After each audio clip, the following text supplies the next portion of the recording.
Андай окуя сизде деле болгон. Эми баарыбыз эле билебиз, аны Имам Махди тууралуу болгон, бирок сиз андан чыгып өзүңүздүн сөзүңүздү аркага алган учуруңуз болгон. Проблема эмес да. Ошол нерсе кандай болду эле? Сизге алымдар чалышканбы же кандай болгон?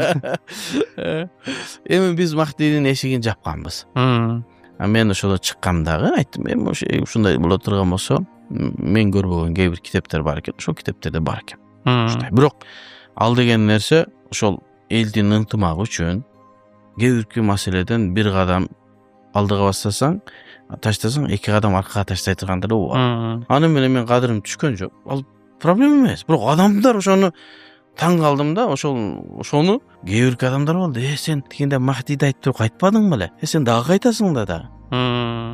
Анан мынтип ойлодум дагы, кээ бир сен бир акыйкат нерсени билсең, анда до конца барышың керек деген дагы түшүнүк келип атат да. Кээ бир нерседе чындап туура эмес маселени айтсаң, аны чыгып айтып койсоң, адамдарда түшүнүк бар да. Кандай түшүнүк? Ал түшүнүк адамдар ката кетпеш керек деген. Мен Кудаймынбы, же пайгамбармынбы, же сен ошондойсуңбу? Мага пикир айтып, мага сын айтып аткандар да, сен Махдиди айткансың да, кайра кайткансың. Сен кайтпайсыңбы?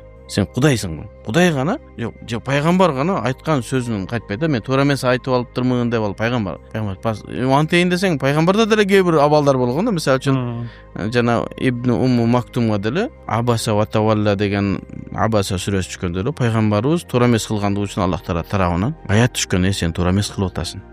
Ибн Умму Мактум келип пайгамбарыбыздан бир маселени сурап атканда, сен кое тур. Мен биякта Меккенин мушриктери менен дин жеткизгенге алек болуп атам. Сен өзүңүздүн жаныңыздасың го. Азыр барам, кайра сурооңо жооп берем азыр дегендей кылганда, Аллах Таала аят түшкөн. Абаса ва Тавалла жаахул а'ма. Сага бир көз азиз адам келгенде болсо, сен бетиңди чүйрүйтүп, андан баш тартып атасың. Сенин кылганың туура эмес депчи.